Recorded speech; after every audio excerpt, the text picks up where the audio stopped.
दोस्तों, आज जो कहानी मैं आपको बताने जा रही हूँ, उसे सुनकर आपके रोंगटे खड़े हो जाएंगे। सीरियल पति ब्रह्मचारी की दुनिया में अब ऐसा तूफान आने वाला है जो पूरे परिवार को हिला देगा। शुरुआत होती है ईशा से। वो ईशा जिसने अब तक सबका भला चाहा, सबके लिए लड़ी, लेकिन अब उसके सब्र का बांध टूट चुका है। उसने ठान लिया है कि चाहे कुछ भी हो जाए, अब वो बिंदिया का सच सबके सामने लाकर रहेगी। रात का वक्त है, हवेली में सन्नाटा पसरा है। चारों तरफ अंधेरा और दीवारों पर झिलमिलाती लौ। ईशा चुपके से रसोई में जाती है। वहां बर्तन खनकने की हल्की आवाज आती है। वो धीरे धीरे एक कटोरी में कुछ मिला रही है, कांच का बारीक पाउडर। वो खुद से बुदबुदाती है, अब सच्चाई बाहर आएगी, बिंदिया को अपने झूठ का हिसाब देना ही होगा। कुछ देर बाद वो लड्डू बनाती है और उन्हें प्लेट में सजा देती है। तभी बिंदिया अंदर आती है, अंधेपन का नाटक करते हुए। ईशा दीदी, आप क्या कर रही हैं? ईशा मुस्कुरा देती है। तुम्हारे लिए प्रसाद बना रही हूं बिंदिया दी। बिंदिया को शक होता है, लेकिन वो कुछ नहीं बोलती। थोड़ी देर बाद जब पूरा परिवार डाइनिंग हॉल में इकट्ठा होता है, तो ईशा बड़ी मासूमियत से लड्डू सबको देती है और आखिर में बिंदिया के आगे रख देती है।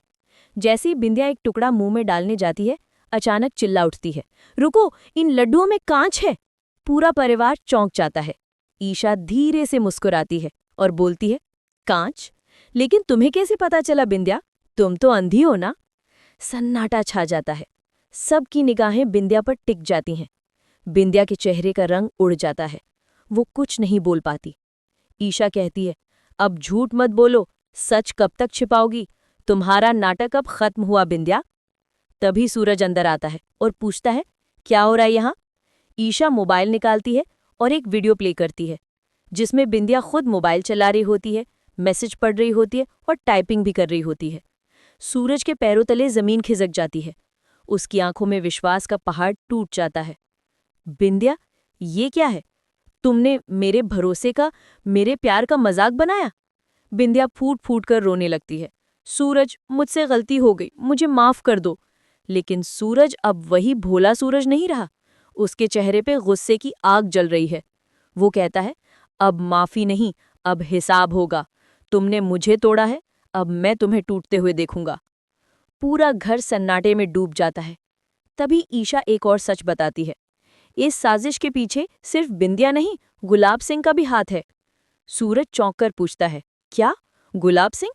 ईशा कहती है, हाँ सूरज, वही है जिसने ये पूरा खेल रचा, ताकि तुम्हें और तुम्हारे परिवार को बर्बाद किया जा सके। अब सूरज और ईशा मिलकर ठान लेते हैं कि वो दोनों मिलकर इस धोखाधड़ी का अंत करेंगे। अब खेल वही खेलेगा, लेकिन चाल हमारी होगी।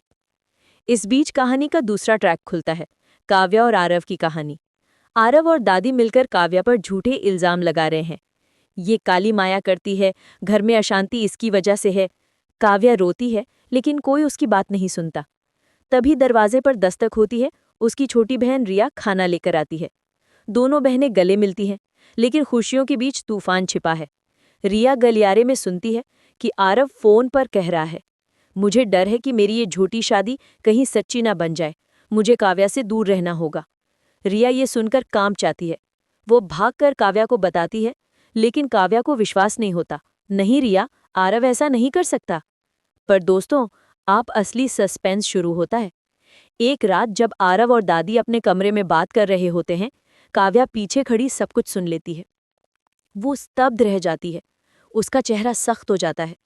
वो धीरे से कमरे में जाती है और दोनों के हाथ पकड़ लेती है। अब बहुत हो गया। जो खेल आप दोनों खेल रहे हैं, अब उसका पर्दाफाश मैं करूंगी। दादी के चेहरे पे डर की लकीरें खिंच जाती हैं। आरव के पास कोई जवाब नहीं होता और यहीं से कहानी मोड़ लेती है। अब काव्या चुप नहीं रहेगी। अब सवाल यह है दोस्तों, क्या ईशा और सूरज बिंदिया और गुलाब सिंह को सजा दिला पाएंगे?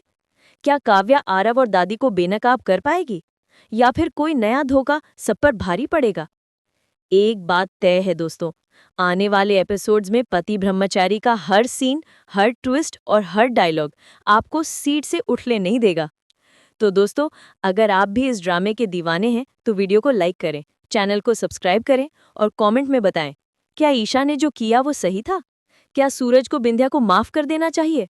और क्या काव्या को आरव से बदला लेना चाहिए? कहानी अभी खत्म नहीं हुई है। असली खेल तो अब शुरू हुआ है।